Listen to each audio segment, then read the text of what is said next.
The vibe that people have, the idea that people have of 11.0.7 is that it is kind of thrown a bit together quickly.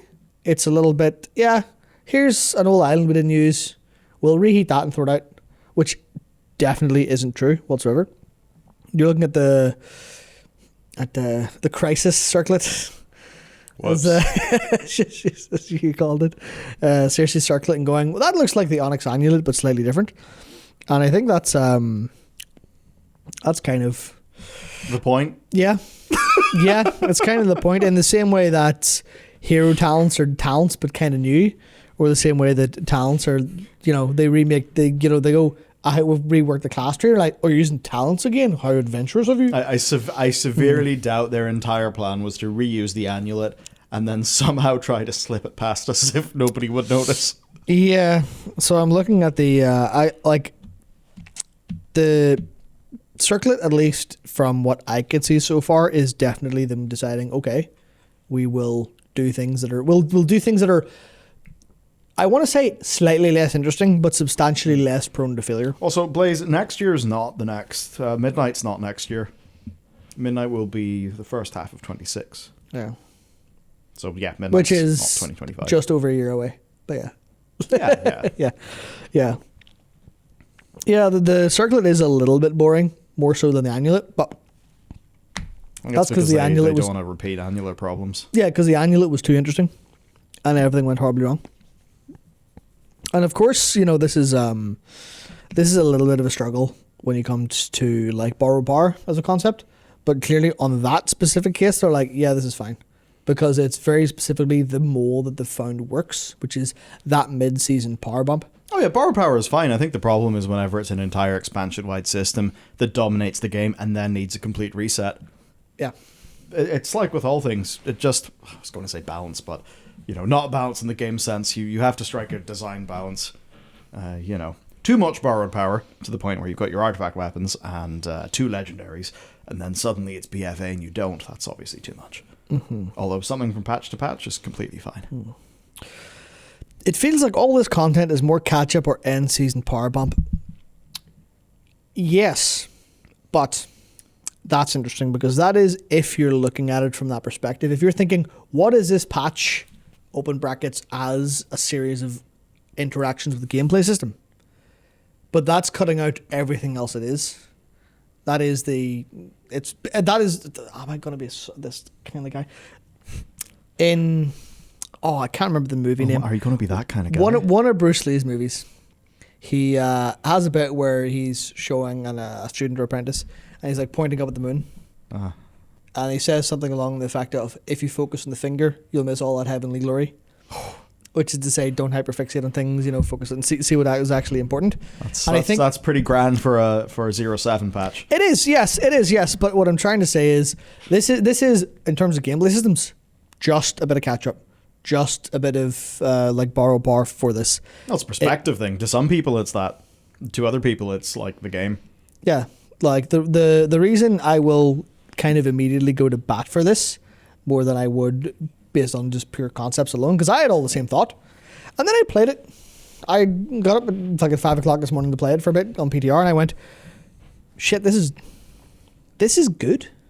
Not like this is, oh my god, they've made amazing content. But I went, okay, this feels like the Forbidden Reach. What's different about it? The whole framing, the whole story, the whole kind of everything about it. Now, that does seem rather large. Yeah.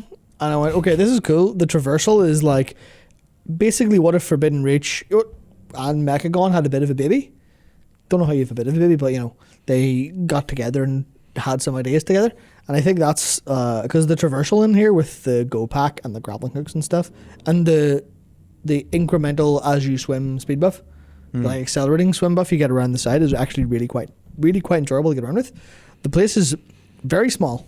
It's tiny compared to what we consider Bat Zone, but it's in the same way they're doing with like most of their zones. They're going for density over size in some cases, because it's fairly small because it's an island expedition map. There's probably a point to making it small. Yeah. The rest of the design would fit around that. Yeah, because it is properly dense. It's properly dense, and then there's 2 versions of it, which they didn't explain. They didn't say, this is actually 2 patch zones layered on top of each other, by the way. Because there's a storm that happens, and you unlock access to it after you do the special assignment the first time. There's an NPC that will, you talk to them and you can say, okay, I'll help defend the camp during the storm. A big storm comes in, then you phase to a different phase where it is storming, and all of the mobs and rares and treasures and quests are different. It's just 2 zones layered on top of each other. So like our core gameplay, because we may as well... Well, I think I just started doing an incantation. Okay, no incantations. We may as well just get into what the gameplay is. So you'll go there, and what do? I know there's a currency. I know that you donate that currency to activate something, and you do stuff. So, explain. You may be familiar with this concept. You go to a zone. Yeah. There's some story quests. You do those, and those are good. Those story things. You unlock the Cersei's amulet, Cersei's circlet, which is the ring, which has the slots in it. Then you get gems to fill those slots through the weekly quests, because there's now weekly quests. But those weekly objectives are specifically from what the Flame Blessed Iron is used for initially. So Flame Blessed Iron is our new currency. It's the currency you get from doing anything and everything. Okay. And you get it in absolute spades, because we don't have all of the costs yet because the vendors aren't fully implemented, but there's vendors there which will sell cosmetics, mounts, pets, toys, gear, veteran gear, transmogs for the iron.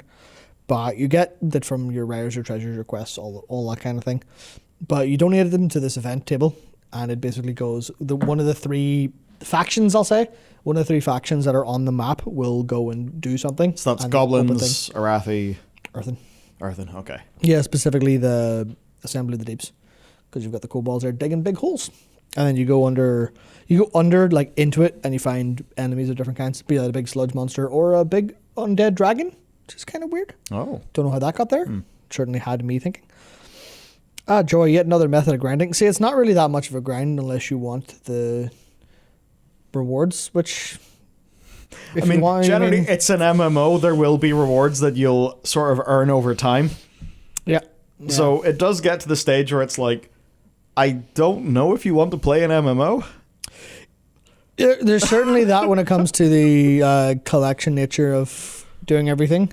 Yeah, but like the actual full collectathon stuff's not really my thing either. Yeah, it hasn't been mine for a long time. I used to dabble in it slightly in WoW, and then they got a little bit more and went, nah, I'm alright. I'm okay, thank you. I'm happy to play and dip out and do whatever else. Why are people complaining about grinding in an MMO? Yeah.